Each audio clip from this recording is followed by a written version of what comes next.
Hello, this is Heike from HorseWorldConnect, and today I'll be speaking with Lisa Murrell from Equine Alchemy. Hi, Lisa. Hey, Heike. How are you? I'm good. How are you doing? Excellent. Very excited to be here and talk about horses and coaching. Yeah, me too. Tell us a little bit about Equine Alchemy, the word, and then also the business. Yeah. Alchemy was the ancient way of turning lead into gold, and it was kind of a life-preserving serum of sorts as well. So I automatically thought of that word, or it came to me when I first started this back in 2008, because working with the horses is very much an alchemy, but I see it as turning human potential into gold. Because we get a chance to take a look at who we are on an unconscious level that we would not normally have that much access to. So that's how Equine Alchemy came to be. Yes, so Equine Alchemy then is actually a coaching program, correct? Well, it's a lot more than that. Our flagship program is Equine Assisted Coach Certification. And we are the only program in the world that is sanctioned by the International Coach Federation to have a program and it be accepted for people to go through and get their credential from ICF. Yeah, that's a really big deal. It was quite a rigorous process. And there are some places where you can get continuing education credits, but not an entire program. We're the only ones. So I started doing that because my background is in coaching and consulting. I have been doing corporate coaching and consulting for over 20 years. So it was a really nice fit when I started working with the horses. I also have workshops that are for people who just want to experience the horses. I have a lot of private coaching clients that incorporate both the horses and just coaching. So it's a beautiful combination of what, at least what I bring to the table, which I think is what is so great about any horse business. People just kind of take their gifts and invite the horses to play with them. Yeah, absolutely. So what is your background with horses then? My background with horses is I grew up on a farm in New Mexico. Yeah, my dad was when he was a kid, he was a rodeo cowboy, and my mother did some barrel racing, and we had cattle in New Mexico, and so I had my own trusty mount, Dan, as a kid, and I started riding bareback because those Western saddles were too big, and I was a little girl of 7 or 8. I couldn't handle it, so that's kind of how I started. And, that is so neat. I just love, this is like the part that I love about these interviews, right, about going all the way back into childhood or however you started with horses, because you and I met in 2000 and gosh, it was probably 2008, around there.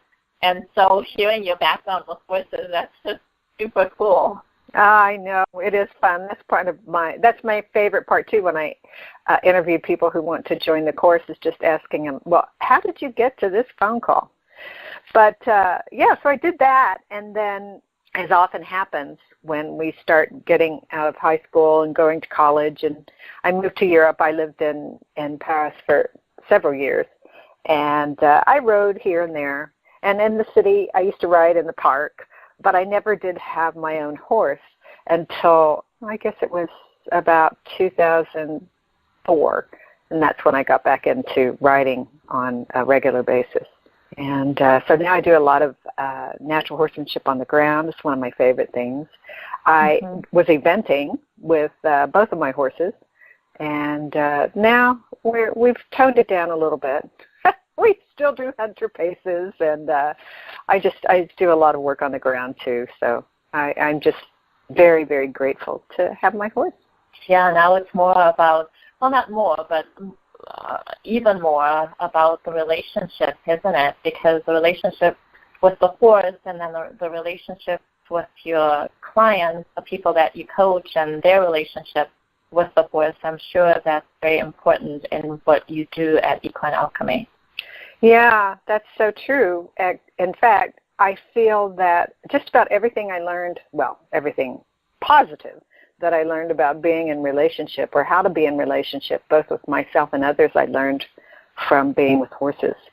And I just know when I'm with my old guy passed away in January, and that was really hard. But he was 25, and we had a beautiful life together. And so my main guy now, just going to see him and just being with him, he's just, I don't know, he just makes me laugh. I think that's the part of me that he shows me. I feel like we choose horses who are very much like us, kind of like partners, right? So my first horse was quite serious and very much did a great job, and he was rather stoic, but he was very deep as we started doing the groundwork and the coaching. And then this horse is probably the adolescent that I always wished I could be, but there was just for certain reasons I wasn't allowed to be that funny, happy-go-lucky kid. And so I get to be that with him. He makes me laugh. That's great. That's wonderful. So going back to Equine Alchemy and turning lead into gold, what is your vision as it pertains to not just the people that you coach, but the horse world also? Well, I have my mission and vision for Equine Alchemy has been and still is to raise the consciousness of the world through coaching and horses. I feel like if we humans would just become more conscious, then the horses would benefit tremendously. Oh, yeah. Going back to the relationship part, right? Exactly. It is all about relationship and being able to really see who we are through the mirrors that horses provide through their immediate feedback and behaviors. Just begin to forgive ourselves, stop judging ourselves, be gentle with ourselves, integrate and love ourselves. And I really feel that that's what we learn from working with horses, because that's what they offer. So do the people who seek your services, do they know that they have specific problems, or are they just frustrated, or and then you show them through the horses what they're missing in their lives or what they need to work on themselves? How does that work? How do people come to you? How do they seek you out? Yeah, it's a great question, Heike. Most people who I work with are people who are seekers. They're on a path. They may not be able to say that to you. Like, hello, I'm a seeker. I'm looking for my life. It's my life purpose. Generally, that's not it. But they know that something is missing, or they want something. They're trying to get to a specific place in their lives, and they keep coming up against challenges. They find out because they do research for either life coaching, generally speaking, life coaching, but equine-assisted coaching, because it's become so much more mainstream than it ever has been. They are looking for specifically equine-assisted coaching. So because I've been coaching for so many years, I can coach with or without the horses. So I do a lot of phone coaching. Then whatever we're doing, and this is one of the things that is very important in the equine-assisted coaching certification course that I teach, is the horses are an equal partner as a coach. So how to create, when to create, what to create, as far as an experience with the horses that will be of service to this person who's come with either a challenge, or they're seeking to have more from their life, is really part of what needs to happen in equine-assisted coaching. Because we can talk and talk and talk together, me and my client, about I need to have more purpose in my life. I need to have a better relationship. I need to have a relationship. I need to have a different job. I don't like my job. I don't like my life. Or I love my life and I have my vision, but I can't seem to get there. Any of these things people come to me with. And so we'll talk a lot about it. But then when they go to the horses, then they get to see what role they are playing in creating the reality that they're living through their unconscious feelings and thoughts and beliefs and therefore their behaviors. One of my clients said to me the other day, she said, I have been in therapy for 7 years. She had a very traumatic childhood. For 7 years, and this one coaching session, I have never had this depth of insight that we are having right now in this coaching session about my life. Now, you can argue that, when we're ready to hear it or see it, then we finally can. So I'm not saying it's better or worse, coaching or therapy. I'm just saying that the horses offer an opportunity that talking just simply can't. Mm-hmm. Yeah, I think your brain just has to think differently, has to perceive the whole session differently because of the horse, the being in there, but then also their energy, I would imagine. Yeah, well, like I always say, horses make conscious for us that which is unconscious because of their heart's electromagnetic field and the way that they are just created for their survival to know what's going on in their environment. Well, humans have that too. It's just that it was more or less conditioned out of us. It wasn't nurtured. I always say, did you ever have to sit on Santa's lap? Did you ever have an aunt that came and smelled like too much perfume, or an uncle who smoked cigars and your mother or father was saying, come on, give Uncle Harry a kiss, or come on, let her give a big, and it just didn't feel right. It pretty much felt like a violation of your space, but you weren't, as a child, we are not cognitively aware enough to say any of this. We just know that it doesn't feel good. However, if we say no, often we are either punished or shamed. Oh, come on, give me a kiss.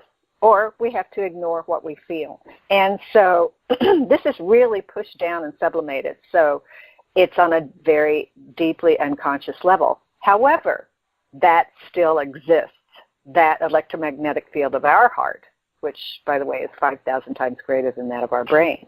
So the horses, that's what they're connecting to, that aspect of ourselves that we are mostly not even aware that's there. And that's how I call it remember ourselves, really putting together that awareness and consciousness of our bodies and the intelligence that's there, and then connecting it with our intellect so that we can live from a whole place. And a lot of times, if not every time, my clients and students say that's what was missing themselves. They didn't know. How do we know if nobody tells us, or it's not nourished as we grow up? Yeah, absolutely. If you had 3 wishes for the horse world, Lisa, what would they be? The wishes for the horse world is that, as I said earlier, that humans would grow an awareness, raise their level of consciousness, and be very honoring and respectful of horses as sentient beings that are often more powerful and more wise than the humans are. That's one. And that the horses would be part. I love equine assisted coaching. I love that the leadership work is being done with horses. However, I don't always agree with the way that it's being done. But if people can recognize that horses have so much to teach us and that they can be gathered in and accepted in our society in such a beautiful way, I can only feel and see that as a blessing. And the third wish, I think it's part of the first 2. Those 2 are really, really my wishes. I would have to make up another one if we'll leave it I had the first 2. Yes, no, actually even the first one was very powerful. That, honoring and respecting, being respectful of the horse, absolutely. Well, if humans can do that with each other, that would be brilliant as well. But we can't begin from learning from the horses about honoring and respecting. Absolutely. Gosh, we could talk all day about this, couldn't we? But we only have a few more minutes left. So I just have one more question for you, and that is, what are some words of wisdom you'd like to share? I mean, you've shared some already, but just specifically to the person that's listening to this interview right now. Be gentle with yourself. Love yourself. Forgive yourself. Just notice and love all parts of yourself. So many people come to me, a lot of people with trauma in their background, and they're always trying to get rid of it. And as someone who has a great deal of trauma in my background, I, for years, was looking for a way to get rid of it, forget it. And it just simply doesn't work that way. It's about opening up to feeling, and that's why we have to be in our bodies. We have to learn how to do that again. And accepting that part of ourselves that went through the trauma, understanding it and not judging it, and then finally loving that part of yourself. I feel that the horses are incredible teachers of that. Absolutely. I really got goosebumps. Wow, Lisa.